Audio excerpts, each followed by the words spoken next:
मैं सड़क पर जादू दिखा रहा था, तभी एक अरबपति ने अचानक मुझे एक सिक्का दिया। वो बॉडीगार्ड्स के सहारे खड़ा था और बहुत कमज़ोर लग रहा था। 10 मिनट में मैं लाइव स्ट्रीम शुरू करूंगा और सबको बताऊंगा कि मैंने ये सिक्का तुम्हें दिया है। जिसके पास ये सिक्का होगा वो मेरी पूरी $700 मिलियन की दौलत का मालिक बनेगा। लेकिन 7 दिन बाद मैं ऑफिशियल तौर पर वसीयत पर साइन करूंगा। मैं समझ गया। मैंने सिक्का लिया और वहां से भाग गया।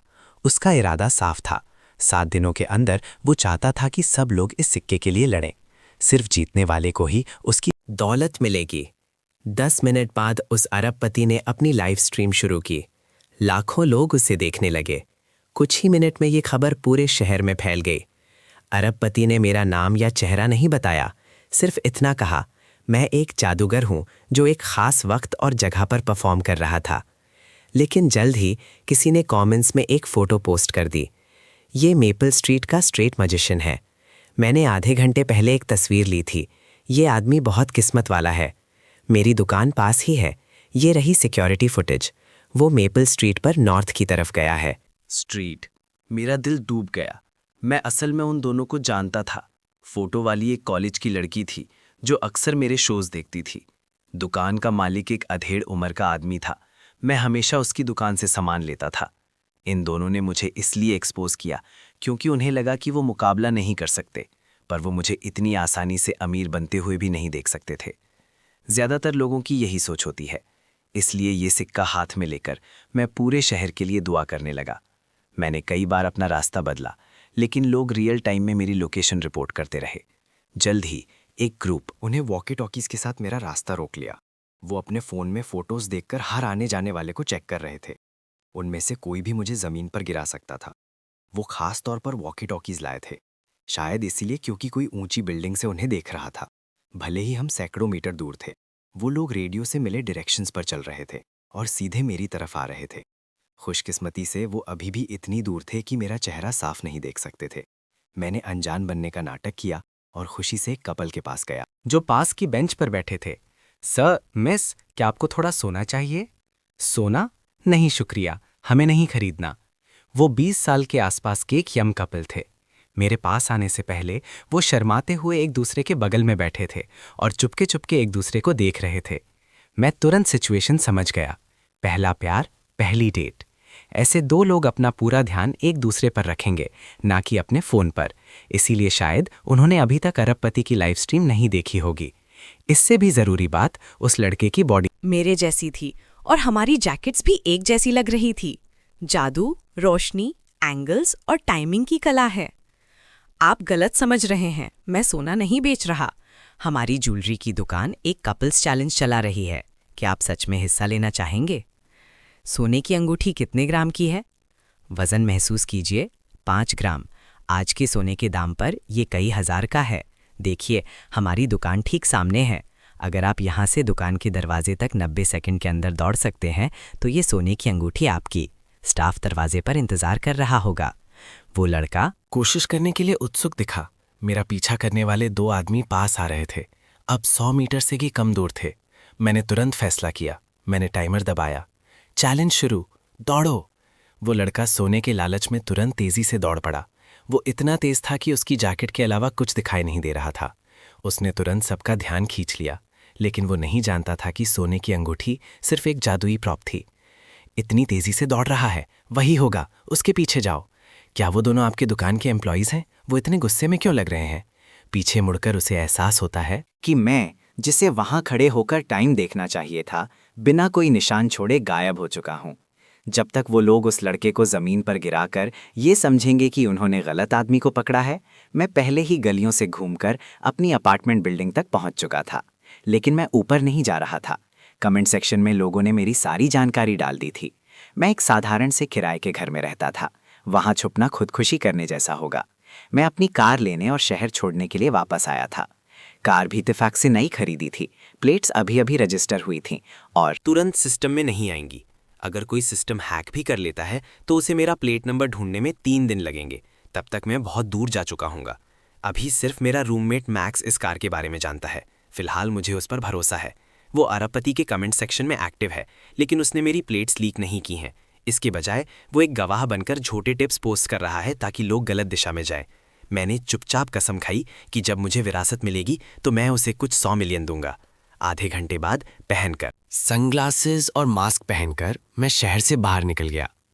जल्द ही मैं पहाड़ी सड़कों पर गाड़ी चला रहा था जहां कोई सर्वेलेंस नहीं था। 2 घंटे और मैं अपने होम टाउन पहुंच जाऊंगा। मेरा प्लान है कि पहुंचते ही कार को झील में डुबा दूं, फिर हमारे तहखाने में छुप जाऊं और अपनी माँ से कहूं कि वो मुझे बचा ले।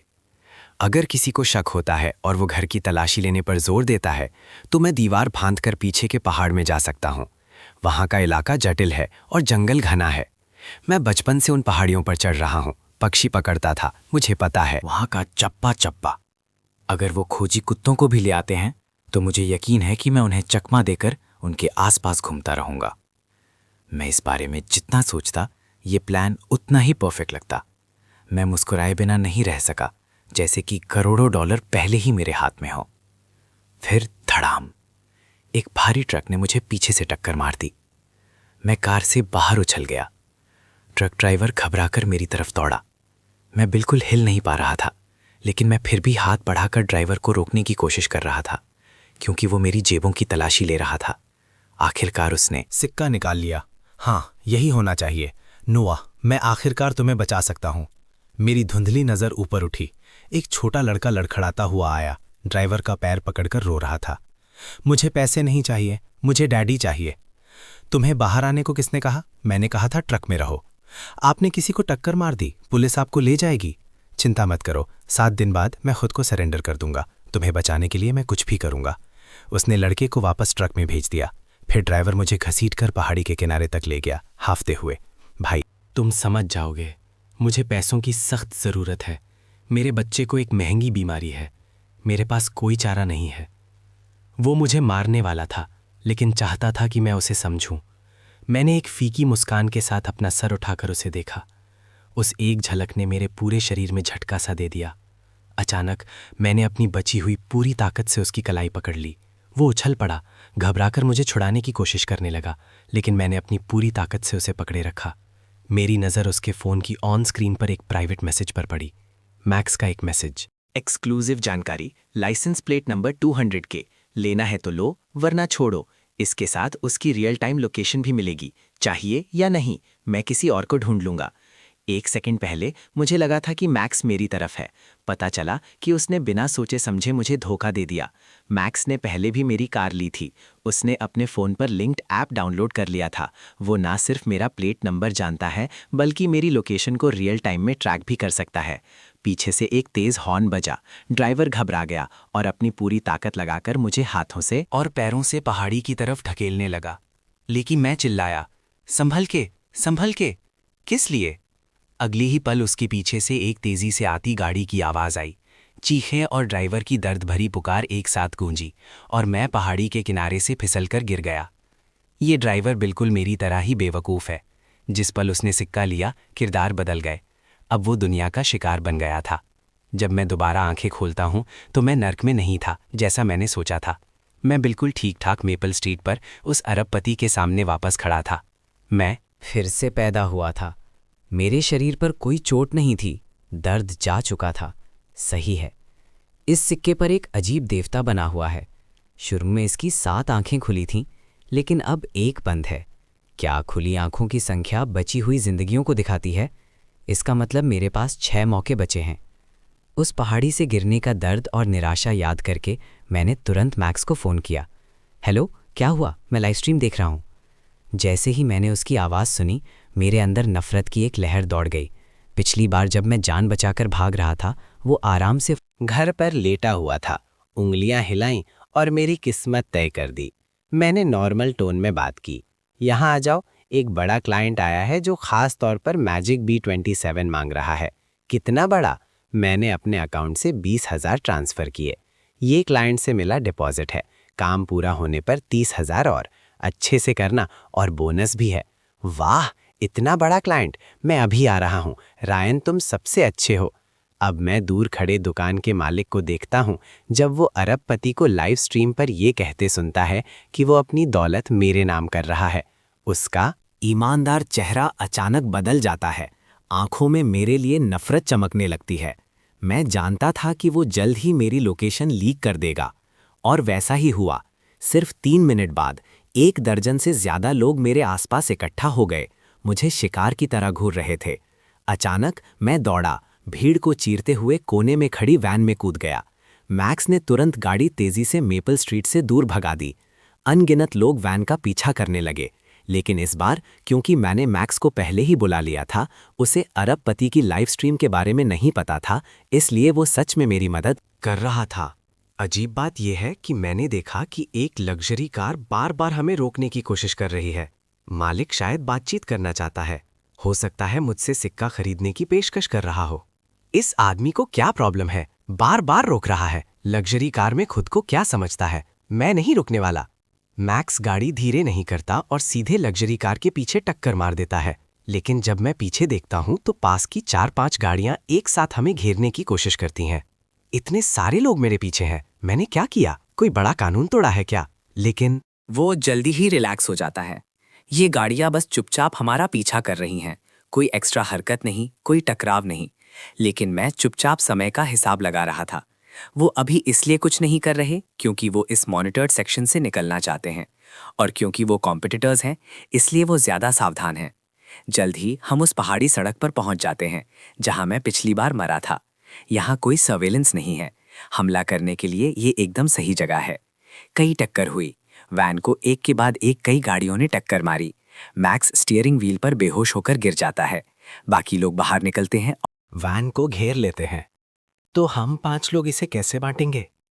एक ही सिक्का है। तुम्हें क्या लगता है हम कैसे बांटेंगे? जो सबसे ताकतवर होगा वो जीतेगा।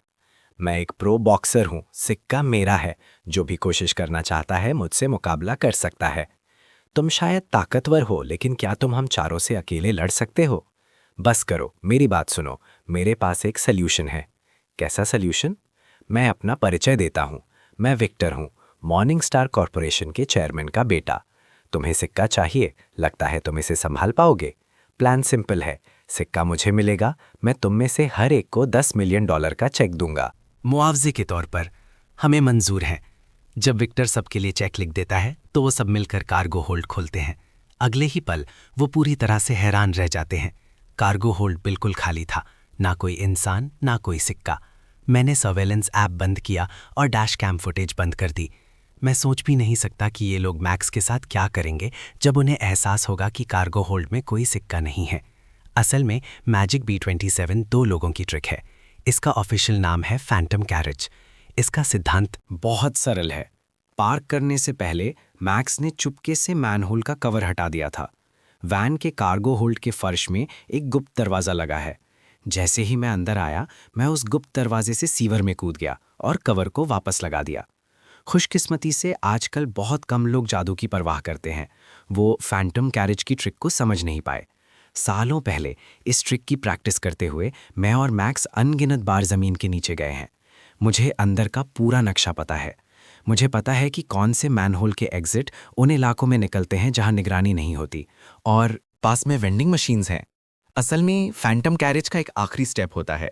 जब असिस्टेंट सबका ध्यान भटकाता है, तब जादूगर अचानक किसी अनजान जगह पर प्रकट होता है ताकि ड्रामेटिक इफेक्ट पड़ जाए और ऑडियंस हैरान रह जाए। मेरा प्लान 7वें दिन वापस आने का है। तब तक मैं ज़मीन के नीचे ही छुपा रहूंगा। ठीक है, इस बार कुछ गलत नहीं हो सकता, लेकिन मैं फिर भी मर गया। मैंने इस बात को कम आंक लिया कि करोड़ों के लिए लोग कितने पागल हो सकते हैं। वो मुझे ढूंढ नहीं पाए। सच है, भले ही जादू के शौकीन अंदाज़ा लगा लेते कि मैं जमीन के नीचे वो मेरी लोकेशन नहीं ढूंढ पाए, पर उन्होंने मेरे परिवार को निशाना बनाया। मेरी दूसरी मौत मेरी माँ को बचाने के चक्कर में हुई। मेरा घर दूर पहाड़ों में है, ना इंटरनेट ना ही मैप्स पर। मुझे लगा अगर वो मेरी जानकारी निकाल भी लें तो घर नहीं ढूंढ पाएंगे, पर उन्होंने मेरे चेहरे और नाम से मेरे पुराने कॉलेज का पता लगाया। फिर दोस्तों से जानकारी निकाली, सफ़र का वक्त, जो चीज़ें मैं लाता था, और मेरे बोलने के ढंग से उन्होंने मेरे घर का इलाका ढूंढ लिया। उसी दोपहर मेरी माँ के दरवाजे पर आ गए। मेरी बेचारी माँ को घर से घसीट कर निकाला गया, सबके सामने जलील किया। लाइव स्ट्रीम पर गुंडों ने कहा, जितने दिन मैं छुपा रहूंगा वो मेरी माँ को उतने दिन और तड़पाएंगे। भले ही मैंने पुलिस को फ़ोन किया, पर अगले दिन जो भी इसके पीछे है वो दूसरे गुंडे भेज देगा। पहली मौत से मैं जान गया था कि अगर मैं सामने आ भी जाऊं तो माँ को नहीं बचा पाऊंगा। पर मैं उन्हें ऐसे तड़पते हुए नहीं देख सकता था। फिर मुझे ख्याल आया, किसी का, ये गुंडे उनसे डरते हैं जो मौत से नहीं डरते। और मैं एक ऐसे इंसान को जानता हूँ, वो ट्रक ड्राइवर जिसने पिछली बार मुझे मारा था। मैं रायन हूँ, सिक्के वाला। मेरा एक काम करो, 100 मिलियन मिलेंगे। अगर तुम्हें कुछ हुआ तो मैं तुम्हारे बेटे को गोद ले लूंगा और उसका ख्याल रखूंगा। तुम कौन हो, क्या चाहते हो? मैंने सीधा उसे वीडियो कॉल किया। जैक का बच्चा बिस्तर पर लेटा था, चेहरा सफ़ेद पड़ गया था। जैक ने मुझे देखा और समझ गया कि मैं ही सिक्के वाला हूँ। मैंने कहा मैं उसे हायर करना चाहता हूँ। अपनी माँ को बचाने के लिए मैंने लाइव स्ट्रीम देखी। तुम्हारी माँ उनके कब्जे में है। तुम चाहते हो मैं उन्हें बचाऊं? बिल्कुल, बस जैसा कहूं वैसा करो और 7 दिन बाद 100 मिलियन तुम्हारे। प्लान बताने के बाद मैंने गुंडों के साथ लाइव स्ट्रीम शुरू की। गुंडा कमीनेपन से हंसा और कैमरा माँ की तरफ घुमा दिया। बुढ़िया, तेरा बेटा यहाँ है, उसे बोल जल्दी घर आए वरना तू गई। मेरा नाम सुनकर मेरी माँ ने मुश्किल से सर उठाया। उनकी सूजी हुई आंखें बस थोड़ी सी खुली थीं। मैंने अपने गुस्से को दबाया और उन्हें दिलासा दिया, सब ठीक है माँ, मैं अभी आ रहा हूँ। मत आना बेटा, मैं ठीक हूँ। मेरा दिल टूट गया पर मैंने आंसू रोके। मैंने शांति से उनके साथ जगह तय की। 3 घंटे बाद मैं शहर के बाहर एक सुनसान जंगल में पहुंचा, सीवर के किनारे। मेरी माँ को उन्होंने पकड़ रखा था। मैंने सिक्का निकाला, वो तुरंत मेरी तरफ लपके। मैंने जल्दी से हाथ आगे किया, सिक्का पहाड़ी के ऊपर था। मेरी माँ को छोड़ो वरना सिक्का गिरा दूंगा। उन 5-6 लोगों ने एक दूसरे को देखा और मेरा रास्ता रोक लिया। फिर उन्होंने माँ को धक्का दिया, वो जमीन पर गिर गईं। ये देखकर मैंने बिना सोचे सिक्का दूर फेंक दिया, माँ को उठाया, मुड़ा और दौड़ा, फिर वापस मनहोल में कूद गया। गुंडों ने आधा सेकंड सोचा और हमें जाने दिया। वो सीधा सिक्के की तरफ भागे। जल्द ही उन्हें सिक्का मिल गया। तभी हेडलाइट्स जली। जैक ने ट्रक सीधा उन पर चढ़ा दिया। भागने की आवाज़ें और चीखें गूंजी। आखिर में ट्रक के रेलिंग तोड़ने और पहाड़ी से गिरने की आवाज़ आई। उसने जानबूझकर ट्रक गिराया ताकि मैं उसके बेटे को गोद लेने का वादा पूरा करूं। मैंने माँ को अंडरग्राउंड छुपा दिया। सब खत्म होने पर मैं ऊपर आया। मैंने सिक्का उठाया पर तभी मेरे पीछे 2 तेज हेडलाइट्स चलीं। शिकारी खुद शिकार बन गया। अनजान था कि पीछे कोई और है। मुझे लगा मैं आखिरी खिलाड़ी हूं, पर जैसे ही लगा मैं जीत गया, मेरे पीछे बंदूक की नाली आ गई। रायन, तुम जादूगर सच में कमाल करते हो। तुमने मुझे बहुत मेहनत कराई। तुम विक्टर हो, मॉर्निंग स्टार कॉरपोरेशन के बेटे। अच्छा है तुम्हें पता है। सिक्का दे दो और दर्द से बचो। अब मैं क्या करूं? उसके पास लोग और ताकत है, पर मैं माँ को खतरे में नहीं डाल सकता।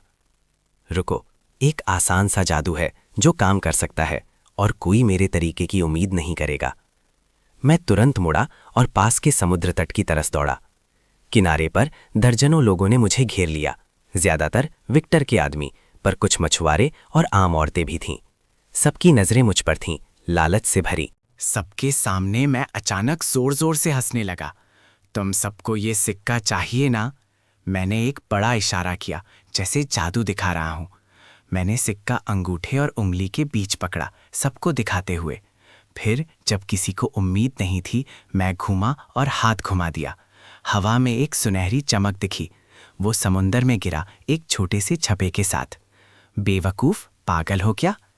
जब मैं ये सिक्का रख ही नहीं सकता तो इसे खत्म ही कर देता हूं। रुको, वो जादूगर है, शायद उसने सिक्का बदल दिया। तलाशी लो। सब तुरंत लपके मेरी जेब चेक की, यहाँ तक कि अंडरवेयर भी, पर कुछ नहीं मिला। तब उन्हें यकीन हुआ कि मैंने सच में सिक्का फेंक दिया। बड़े जालिम हो लड़के, आओ ढूंढने में मदद करो। कुछ लड़के बिना सोचे समुद्र में कूद गए, पर यह खतरनाक चट्टानी इलाका है। जमीन सीधी नीचे जाती है, पानी बहुत गहरा है। ज्यादातर लोग अंदर जाने की हिम्मत नहीं करते। मैंने मौका देखकर वहां से निकलना सही समझा।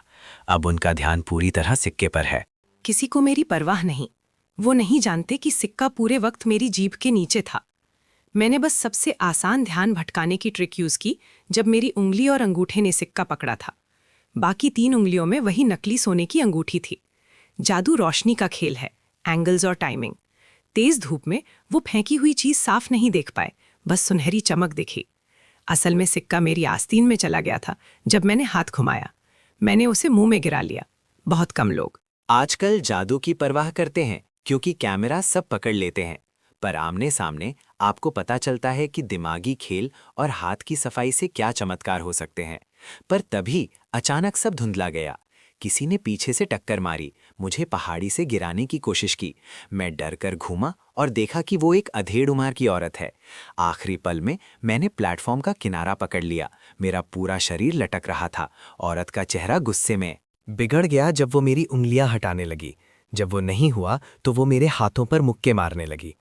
सिक्का मेरे पास नहीं है, मैंने फेंक दिया, मेरे पीछे क्यों पड़ी हो? किसने कहा फेंकने को? वो मेरा पैसा है, अगर तुम्हें नहीं चाहिए तो मुझे दे देते। तुम इतने खुदगर्ज कैसे हो सकते हो? शुक्र है बाकी लोगों ने शोर सुना और देखा। मैंने मदद के लिए चिल्लाया, पर उनकी आंखों में भी वही नफरत थी। मैं समझ गया, सिक्का रखने से लोग मुझसे जलते थे, पर फेंक के से वो मुझसे बेइंतहा नफरत करने लगे, क्योंकि उनके लिए सबके पास अमीर बनने का मौका था। छोटी सी उम्मीद भी उम्मीद होती है, तो जाहिर है वो मुझसे नफरत करेंगे ही। मैं मुश्किल से लटका हुआ था। मैंने गहरी सांस ली। मैं मरने के लिए तैयार था, पर अचानक किसी ने मेरा हाथ पकड़ा और वो मैक्स था। वो मुझे बचाने क्यों आया? इससे पहले कि मैं समझ पाता, किसी ने मैक्स को पीछे से लात मारी। हम दोनों समुंदर में गिर गए। जब मैंने आंखें खोली, मैं मेपल स्ट्रीट पर वापस आ गया। मैक्स के बारे में सोचकर मैं परेशान हो गया। मुझे समझ नहीं आ रहा कि मैक्स चाहता क्या है। जब मेरे पास सिक्का था, वो जानता था कि दोस्ती की खातिर मैं उसकी मदद जरूर करता। फिर भी उसने सिर्फ 2 लाख के लिए धोखा दिया। पर सिक्का खोने के बाद वो मुझे बचाने आया। सोचने का वक्त नहीं है। वापस आने के बाद अरबपति 10 मिनट में लाइव स्ट्रीम शुरू करेगा। मैंने जल्दी से मैक्स को फोन किया। मैंने उसे फैंटम कैरेज ट्रिक करने को कहा। पिछली जिंदगी में मेरे दुश्मन आम लोगों से बढ़कर गैंग्स बन गए थे और भीड़ के गुस्से में बदल गए थे। मैंने सब करके देख लिया। लगता है मैं ये सिक्का रख ही नहीं सकता। अंडरग्राउंड जाने के बाद मैंने मैक्स को वैन रोकने को कहा। साथ ही मैंने अंडरग्राउंड से लाइव स्ट्रीम शुरू की और सिक्का नीलाम करने का फैसला किया। सिक्का रखना अपने ऊपर निशाना लगाने जैसा है। अमीरों से सौदा करना बेहतर है। खबर फैलते ही लाखों लोग लाइव स्ट्रीम में आ गए। मेरी सेटिंग्स के हिसाब से खरीदने वाले नाम नहीं छपा सकते। उन्हें कैमरा ऑन करना होगा और रिकॉर्डिंग होनी चाहिए। स्क्रीन पर सूट्स पहने हुए आदमी और अमीरों वाली औरतें दिखने लगीं। विक्टर, जो पहले शिकार कर रहा था, वो भी वहां था।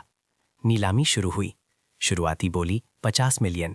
हर बोली कम से कम 1 मिलियन बढ़ानी होगी। इस लाइव स्ट्रीम में आने वाले सभी के फंड्स वेरीफाई किए गए हैं। सबके पास पैसा है। बोली जल्दी ही 90 मिलियन तक पहुंच गई। विक्टर हिचकिचाकर बोली लगा रहा है, पर टिटा हुआ है। ऑनलाइन पता चला कि वो मॉर्निंग स्टार कॉरपोरेशन के चेयरमैन का दूसरा बेटा है। उसका सौतेला भाई उसे दबाता रहता है। उसने कई बार खुद को साबित करने की कोशिश की, पर फेल होता रहा। उसके पिता गुजर चुके हैं। शायद वो सिक्के से पैसा निकालकर अपना काम शुरू करना चाहता है, जब तक उसकी थोड़ी इज्जत बची है। खैर, मैं उसे जीतने नहीं दे सकता। दाम 500 मिलियन पहुंचने पर सिर्फ विक्टर और 2 लोग बचे। रूल्स के मुताबिक पेमेंट 24 घंटे में करनी होगी। विक्टर, जिसे पिता का साथ नहीं मिला, उसके पास शायद इतना पैसा ना हो। विक्टर का चेहरा उतर गया। वो दांत पीसकर बोली लगाता रहा।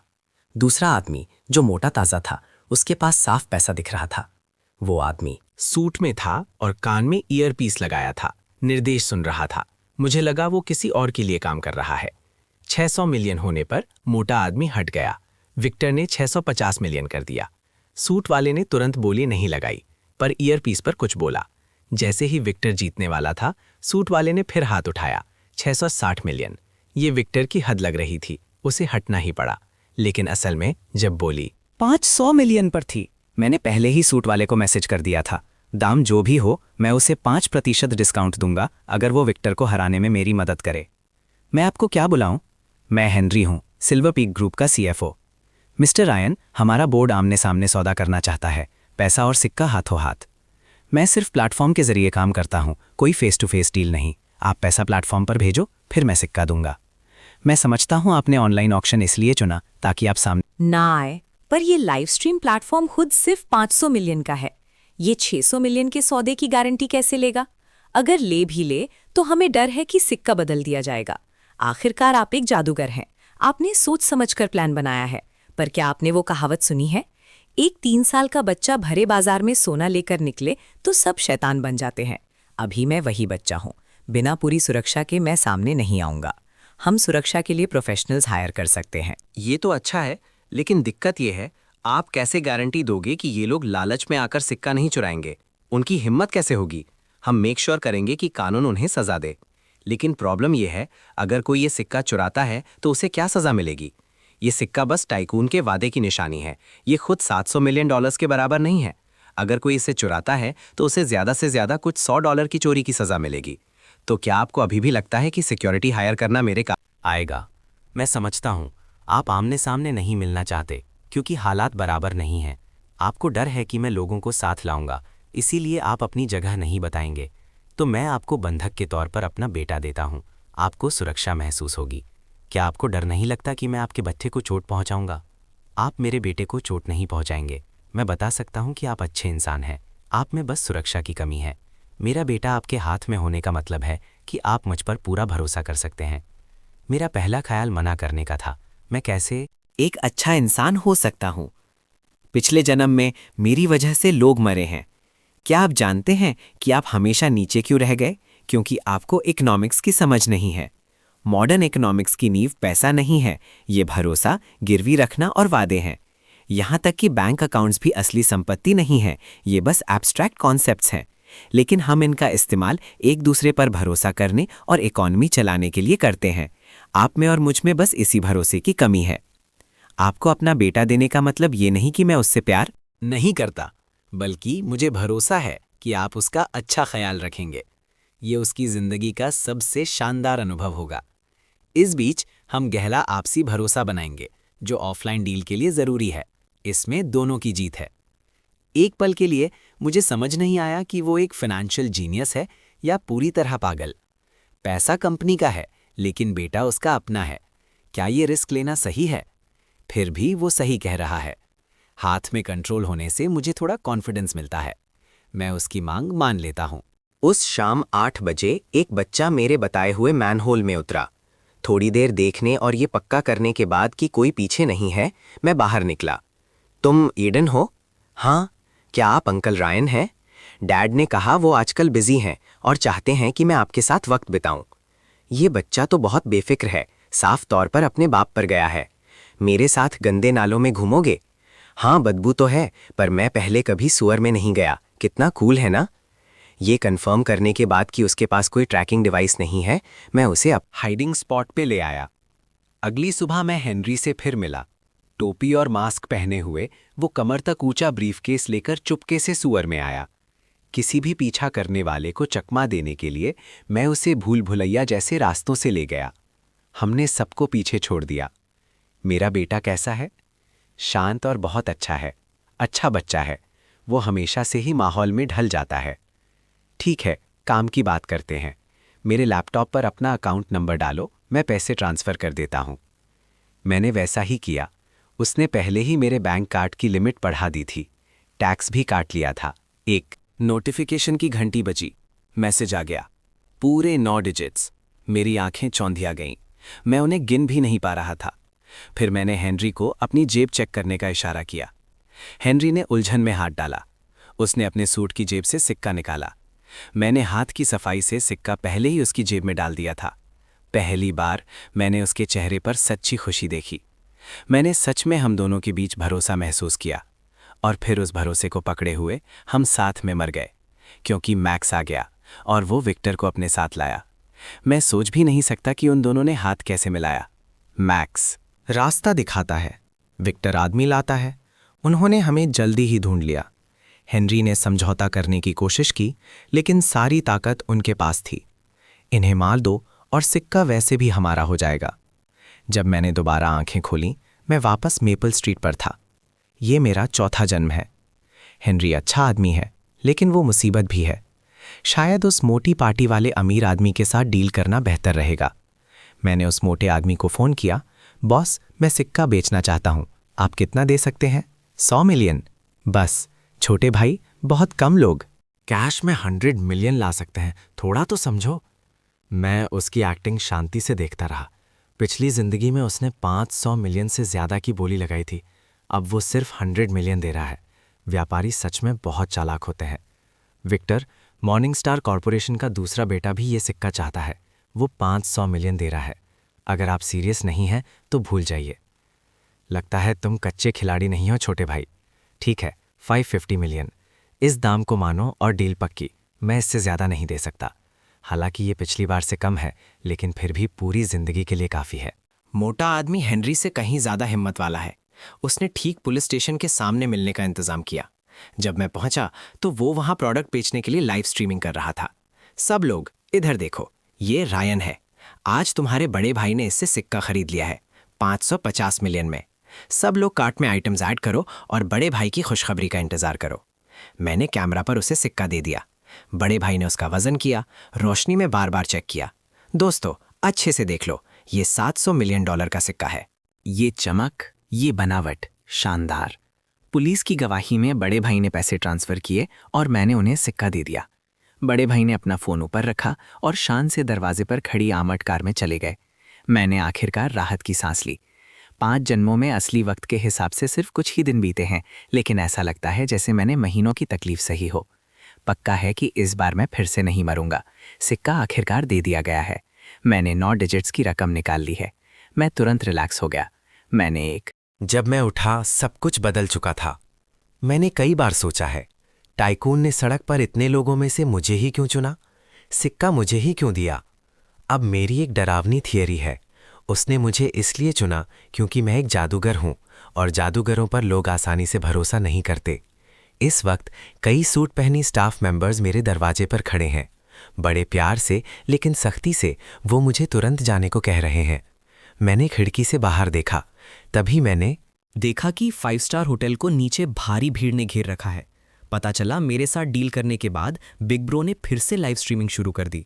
उसने एक नकली सा सिक्का निकाला और दावा किया कि मैंने हाथ की सफाई से सिक्का बदल दिया था और असली सिक्का अभी भी मेरे पास है। वही मुसीबत मोड़ने की चाल अब मेरे खिलाफ यूज़ की जा रही है और मेरे पास बचाव का कोई रास्ता नहीं है, क्योंकि मुझे साबित करना होगा कि मेरे पास सिक्का नहीं है। पर लोग सोचेंगे मैं झूठ बोल रहा हूँ और मैंने उसे छुपा दिया है। क्योंकि मैं जादूगर हूँ, चीज़ें छुपाना मेरी खासियत मानी जाती है। मैं फिर से सबका दुश्मन बन गया हूँ। 5 स्टार होटल वाले जाहिर है मुझे रहने नहीं देंगे। मुसीबत में पड़ने के डर से उन्होंने मुझे बाहर निकाल दिया। बिग ब्रो और मैं अलग अलग कहानियां बता रहे हैं, पर भीड़ किसी पर भी आसानी से यकीन नहीं करेगी।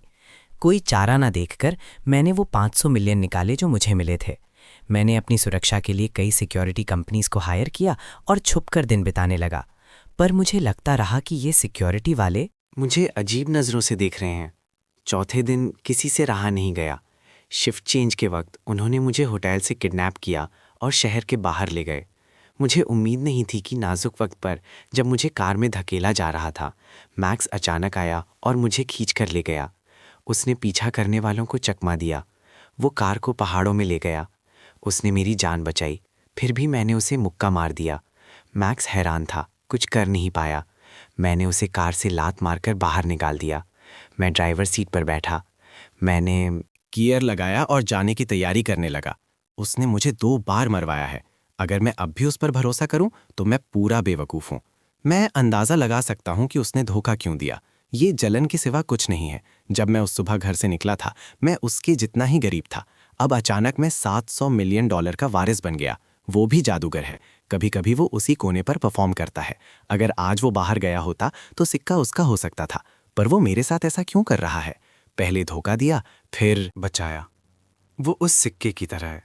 उसके 2 पहलू हैं, एक तरफ अच्छाई, दूसरी तरफ बुराई। और मेरा हर नया जन्म सिक्का उछालने जैसा है, जो उसकी शख्सियत को बदल देता है। 3 घंटे बाद मैं वापस मेपल स्ट्रीट पर हूँ। सिक्के पर देवता की सिर्फ 2 आंखें खुली बची हैं। इसका मतलब उन 3 घंटों में मैं फिर मर गया। पिछली बार मैं कैसे मरा? मेरी आखिरी याद में मुझे बस कार चलाकर जाना याद है। थककर मैं जंगल में सो गया था। सोने से पहले सिर्फ 3 घंटे बचे थे जब तक 7वां दिन खत्म होता। उन 3 घंटों में क्या हुआ? किसी वजह से मैं बिना किसी जानकारी या याद के मर गया। मेरे पास सिर्फ 2 मौके बचे हैं। अगर इस बार रास्ता नहीं मिला तो अगली मौत आखिरी होगी। जब टाइकून पास आता है, मैं उसे धक्का देता हूं। मुझे ये सिक्का नहीं चाहिए, किसी और को ढूंढ लो। वाह, तुम्हारे पास दिमाग तो है, पर मैं तुम्हें ही देना चाहता हूं।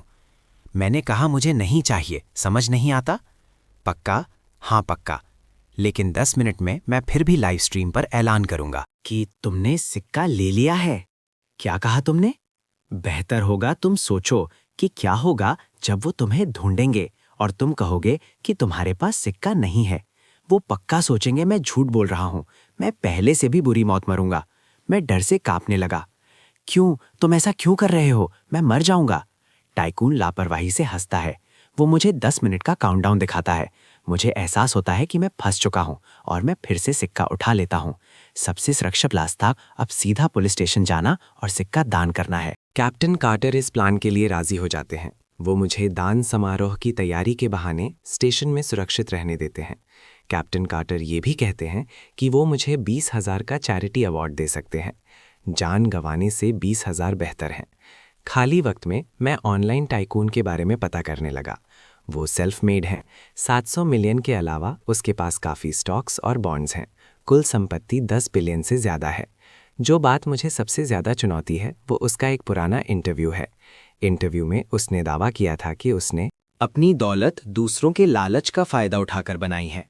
क्या ये सिक्का एक और जाल हो सकता है? उसने मेरे लालच, मैक्स के लालच, भीड़ के लालच का फायदा उठाया। उसे क्या फायदा चाहिए? वो वैसे भी मर रहा है।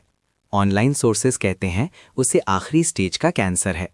पैसा उसे ठीक नहीं कर सकता। रुको, अगर वो मरने वाला है तो वो इतना तंदुरुस्त कैसे हो सकता है? मेरे पहले जन्म में वो मुश्किल से खड़ा था, पर इस बार वो हाथ जेब में डाले आराम से और एनर्जेटिक खड़ा है। ये मौत से पहले की आखिरी ऊर्जा नहीं हो सकती। वो बिल्कुल जल्दबाजी में नहीं लग रहा, जैसे उसके पास बहुत वक्त हो। उसे जरूर इस सिक्के से कुछ फायदा मिल रहा है। इस आदमी का पक्का कोई अपना मकसद है। रायन, कैफेटेरिया चलने के लिए तैयार हो? हाँ, आ रहा हूं। क्या हुआ? तुम डरे हुए लग रहे हो। रात भर में तुम्हारा चेहरा इतना उतर कैसे गया? मैं भागकर आईना देखने गया। पहली नज़र में मैं खुद को पहचान नहीं पाया। वो चेहरा 27 का नहीं लग रहा था, वो 57 का लग रहा था। अंदर धसी हुई आंखें, धुंधली पुतलियां, चेहरा झुर्रियों से भरा हुआ। क्या मेरी फिजिकल हालात रीसेट नहीं होनी चाहिए थी? मैं इतना बूढ़ा क्यों हो गया? क्या हर नया जन्म मेरी उम्र खा रहा है? तुरंत मेरे दिमाग में एक डरावना ख्याल आया। अगर टाइकून को पैसा नहीं चाहिए तो उसे जिंदगी चाहिए होगी। दोबारा जिंदा होने के बाद से मेरी कमजोरी उस सिक्के वाले देवता से जुड़ी होगी। कैप्टन कार्टर, क्या आप किसी एक्सपर्ट से सिक्के वाले देवता की पहचान करा सकते हैं? ये 2 चेहरों वाला किस्मत का देवता है। ये देवता हाल ही में किसी और केस में दिखा था। कौन सा केस? मॉर्निंग स्टार कॉरपोरेशन के चेयरमैन घर पर मर गए पिछले महीने। रातों रात कंप्लीट ऑर्गन फेलियर हो गया। कॉरोनर को जहर का शक था, पर कोई सबूत नहीं मिला। मरते वक्त उसने ये देवता गले में पहना हुआ था। इस वक्त मुझे सांस लेने में तकलीफ और दिमाग सुन्न हो रहा है। ऑर्गन फेलियर के सारे लक्षण। मॉर्निंग स्टार कॉरपोरेशन का चेयरमैन, वो विक्टर का पिता है। लगता है विक्टर के लगातार पीछा करने का कोई और मकसद है। मुझे एहसास हुआ कि ये मौत का जाल है। भले ही मैंने सिक्का छोड़ दिया, भले ही मैंने सारे पैसे छोड़ दिए, 7वें दिन तक जिंदा रहने का फैसला मुझे नहीं बचाएगा। मेरी आखिरी मौत शायद 7वें दिन आई थी। ऑर्गन फेलियर, बिल्कुल मॉर्निंग स्टार के चेयरमैन की तरह। तो ये पुनर्जन्म टाइकून का बुना हुआ जाल है मेरी जिंदगी की ताकत चूसने के लिए। अगले कुछ दिन मैंने पागलों की तरह उस देवता के बारे में रिसर्च किया। 2 चेहरों वाला किस्मत का देवता। किस्मत इंसान की उम्र कंट्रोल करती है। इसका दूसरा नाम जुड़वा रक्षक है। 2 चेहरे जुड़वा हैं। एक मौत का चेहरा मौत दिखाता है, एक जिंदगी का चेहरा जिंदगी। अगर मैं सही हूं, टाइकून के पास एक सिक्का जरूर होगा, किस्मत के देवता का जिंदगी वाला चेहरा। ऐसे ही वो मेरी जिंदगी खींच रहा है। कैप्टन कार्टर, टाइकून का कनेक्शन मॉर्निंग स्टार चेयरमैन के केस से हो सकता है। मैं सलाह देता हूं कि आप जांच करें। बोलते हुए मुझे खांसी आने लगी। मेरे बाल गुच्छों में गिरने लगे। मेरे पास वक्त खत्म हो रहा है। मुझे पक्का यकीन है कि टाइकून इसमें शामिल है। ज़्यादा से ज़्यादा मेरे पास इस राउंड में 2 दिन बचे हैं, प्लस अगले राउंड के 7 दिन। टाइकून ने कोई रास्ता नहीं छोड़ा। पैसा चाहूंगा तो मौत तक शिकार किया जाऊंगा। मना करूंगा तो ऑर्गन फेलियर से धीरे धीरे मरूंगा। अगर तोड़ नहीं मिला तो मैं खत्म। कैप्टन कार्टर ने तुरंत केस फाइल निकाली। मौत की वजह वाले पेज पर कुछ लाइंस ने दिल की धड़कन बढ़ा दी। मृतक का मल्टी ऑर्गन फेलियर। शक है कि ये कैंसर फैलने से हुआ। 3 दिन पहले प्राइवेट हॉस्पिटल में जांच हुई थी। डायग्नोसिस कैंसर ठीक हो गया। ये पॉइंट अजीब है। विक्टर के पिता को लिवर कैंसर था और कैंसर सेल्स कुछ वक्त के लिए गायब हो गए थे। लगता है वो शिकार नहीं था, बल्कि खुद वो देवताओं से यूज करके जिंदगी ले रहा था। वो फिर भी क्यों मरा? क्या उसके शिकार ने उल्टा हमला किया? ये सोचकर मैंने रिश्तों वाला सेक्शन खोला, पढ़ना शुरू किया। जहर के शक में पुलिस ने परिवार और स्टाफ से पूछताछ की थी। उनमें एमिली नाम की शेफ ने ध्यान खींचा। वो मॉर्निंग स्टार के एग्जीक्यूटिव्स के लिए प्राइवेट शेफ थी। घटना से 3 दिन पहले अचानक उसके पेट में दर्द शुरू हुआ। पहले हल्का था, पर जल्दी बढ़ गया। जब तक वो सीधी खड़ी नहीं हो पाई और जमीन पर लौटने लगे। हॉस्पिटल जाना पड़ा। डॉक्टर ने कहा आखिरी स्टेज का कैंसर है। जैसे ही वो डरी हुई सर्जरी के लिए रिजाइन करने वाली थी, उसका दर्द अचानक गायब हो गया। दोबारा जांच में पता चला कि पहले गलती हुई थी। जब एमिली काम पर वापस आई, चेयरमैन मर चुका था। पेट दर्द से पहले चेयरमैन ने उसे एक हार दिया था। वो हार चेयरमैन के हार का जोड़ा था, ताकि लोग गलत रिश्ता ना समझें। एमिली ने हेड शेफ को हार वापस करने के लिए दे दिया। उस वक्त चेयरमैन नहा रहा था। उसने कहा हार गीला नहीं होना चाहिए, देवता का अपमान होगा, तो उसने उतार दिया। हेड शेफ ने दोनों हार साथ रख दिए, पर उस पल चेयरमैन किसी बात पर गुस्सा हो गया। बीच में फंसने के डर से हेड शेफ ने हार वापस ले लिए, पर ऐसा करते हुए वो जिंदगी वाला हार ले गया। नहाने के बाद चेयरमैन ने मौत वाला हार पहन लिया, इसलिए हार का उल्टा असर हुआ और वो रातों रात मर गया। ये पढ़कर मैं बहुत कमज़ोर महसूस करने लगा। मैं समझ गया इस जन्म का वक्त खत्म। मेरे आखिरी जन्म में जब टाइकून सामने आता है, वो अब मरने वाला बूढ़ा नहीं लग रहा, जबकि मैं पूरी तरह खत्म लग रहा हूँ। मुझे याद रखना होगा कि वो एक चालाक बूढ़ा लोमड़ी है। मुझे सावधान रहना होगा। पहले उसने 700 मिलियन का लालच दिया ताकि मैं सिक्का ले लूं। फिर लाइव स्ट्रीम के जरिए कई शिकारी मेरे पीछे लगा दिए ताकि मेरी मौत पक्की हो। इस बीच धमकी और लालच से सिक्का मना करना नामुमकिन बना दिया। मुझे भागने पर मजबूर किया। मेरे पास जाल देखने का वक्त ही नहीं था। जब मुझे समझ आया कि कुछ गड़बड़ है, तब तक बहुत देर हो चुकी थी। उस जैसा आदमी कभी विक्टर के पिता जैसा नहीं होगा, जो बेवकूफ़ी से सिक्का कहीं छोड़ दे ताकि कोई और फायदा उठा सके, पर वो किसी और को देगा भी नहीं। ज्यादा संभावना है कि जिंदगी वाला सिक्का उसके पास ही छुपा है, पर 2 ताकतवर बॉडीगार्ड्स उसके पीछे खड़े हैं। अगर मैंने हाथ बढ़ाया तो मुझे जमीन पर गिरा देंगे। रायन, मैंने तुम्हें सिक्का दे दिया है, तुम भाग क्यों नहीं रहे? मेरी ऐसी हालत में मैं कहाँ भाग सकता हूँ? भागने की जरूरत नहीं, मैं ये सिक्का लेकर सम्मानित महसूस कर रहा हूँ। शुक्रिया के तौर पर मैं सबके लिए एक जादू दिखाऊंगा। सिक्के वाली घटना से पहले मैं जादू ही दिखा रहा था। सामान हर जगह है। मैं एक साधारण सिक्का उठाता हूँ, वो दिखता है, गायब होता है और हाथ में वापस आ जाता है। 1 के 2, फिर 3, फिर सब गायब। मैं बाएं हाथ में सिक्के पर फूंक मारता हूँ। अचानक वो दाएं हाथ में आ जाता है। जब भीड़ पूरी सड़क पर भर गई, मैंने आखिरकार वो खास सिक्का निकाला। मुझे धुंधले से कई जाने पहचाने चेहरे दिखे। मैक्स, दुकान वाला, ट्रक ड्राइवर, गुंडे, वो औरत, एडम, डन। अचानक हाथ उठाता हूं और उसे उछाल देता हूं। हवा में एक सुनहरी चमक दिखी। भीड़ की सांस रुक गई। कोई कुचले जाने की परवाह किए बिना जमीन पर ढूंढने लगा। मैंने भीड़ को रुकने का इशारा किया। उन्होंने ध्यान से देखा और पाया कि सिक्का अभी भी मेरे हाथ में है। मैं थोड़ा मुस्कुराया और सिक्का फिर से हवा में गायब कर दिया। मैंने दोनों हाथ उठाए और ड्रामाई अंदाज में एक बॉडीगार्ड की जेब की तरफ इशारा किया। भीड़ बेचैन थी, पर टाइकून के पास जाने की हिम्मत किसी की नहीं थी। लेकिन बॉडीगार्ड्स का डर काफी कम था। जल्द ही कोई हिम्मत वाला उसकी जेब तलाशने आगे आया। बॉडीगार्ड ने धक्का दिया, पर तुरंत दूसरा आदमी उस पर झपटा, जैसे शेर पर मधुमक्खियां। बॉडीगार्ड को भीड़ में घसीट लिया गया। लोग बिना पूछे उसके सूट की जेब तलाशने लगे। कोई चिल्लाया, फिर चुप हो गया। जेब में सिर्फ एक मामूली $1 का सिक्का था। भीड़ की नज़र मुझ पर वापस आई। मैंने हैरानी का नाटक किया। मैंने खुद को टटोला, फिर दूसरे बॉडीगार्ड की तरफ इशारा किया। दूसरे बॉडीगार्ड ने समझदारी दिखाते हुए हाथ उठाए और अपनी जेब चेक की। इससे पहले कि उसका हाथ बाहर आता, मैं अचानक आगे लपका। मैंने टाइकून का हाथ पकड़ा और तेजी से गांठ बांध दी। जादूगर स्पेशल फोर्सेस से ज्यादा गांठें जानते हैं। मैं कई दिखावटी गांठें जानता हूं जो खींचने पर खुल जाती हैं, और ऐसी आसान गांठें जो खुलती ही नहीं। गुस्साए टाइकून को देखकर मैं फीके होठों से मुस्कुराया। अब आखिरी ट्रिक, सिक्का पहचानो। सब लोग सोचो किसके पास है। 2 ऑप्शन, एक मौका, सही पहचानो और सिक्का तुम्हारा। बॉडीगार्ड साफ घबरा रहे हैं। वो कितने भी ताकतवर हों, भीड़ की दीवार को नहीं रोक सकते। टाइकून के माथा सिकोड़ा, उन्हें ऑर्डर देने के लिए सर घुमाया, फिर धीरे से मेरे साथ पीछे हटा। कोई हमें तलाशने के लिए तैयार हुआ, पर पैसे देने वाला टाइकून ही है। उसे गुस्सा दिलाया तो सिक्का मिलने पर भी पैसा नहीं मिलेगा। तो सब मुझे तलाशने के लिए तैयार हुए, पर अगर मेरे पास नहीं है तो सिक्का सिर्फ टाइकून के पास हो सकता है। मैं सबके साथ पूरा सहयोग करता हूँ। मैंने उन्हें कपड़े का हर कोना चेक करने दिया। बदकिस्मती से कोई सिक्का नहीं। उनका शक मिटाने के लिए मैंने अंडरवेयर भी चेक करने दिया, पर किसी को नहीं पता कि सिक्का मेरे हाथ में है। जादू रोशनी, एंगल्स और टाइमिंग का मिश्रण है। अभी रोशनी सही है, टाइमिंग सही है।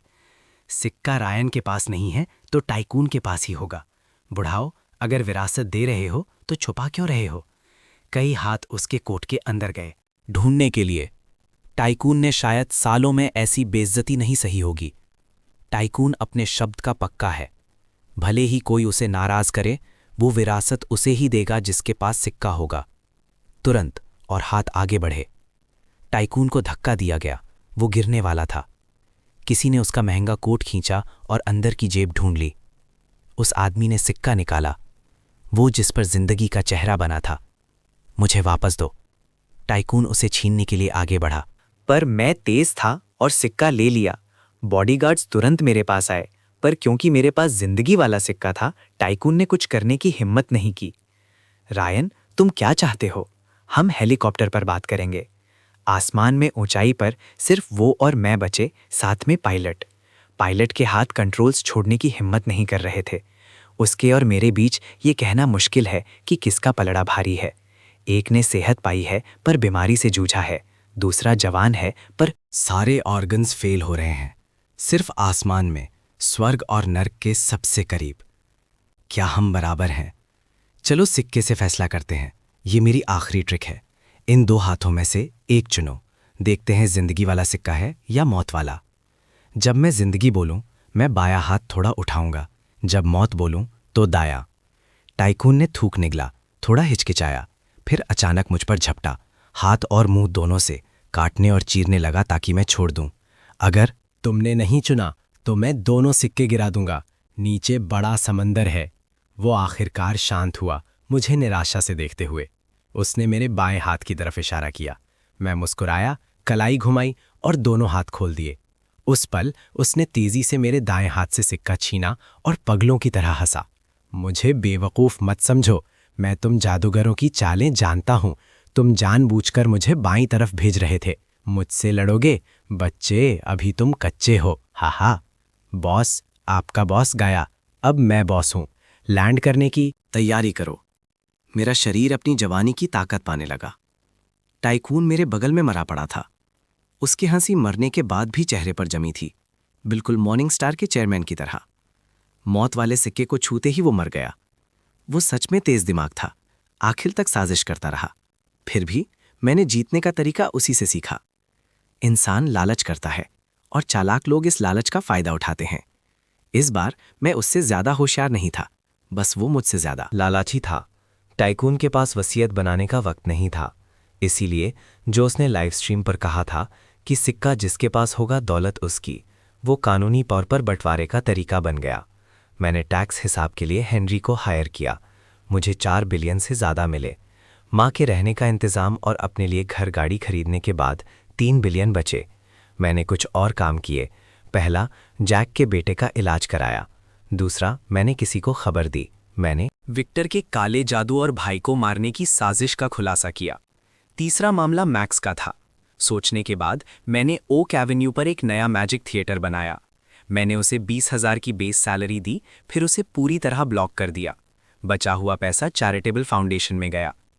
क्या आप श्योर हैं? एक बार ये चैरिटी फंड बन गया तो ये आपका नहीं रहेगा। दान क्यों कर रहे हैं? मैं इसे सालाना कम से कम 10% बढ़ा सकता हूँ। मुझे दर्द होता है। मैं बस मुस्कुराया और एडन के साथ परफॉर्म करने चला गया।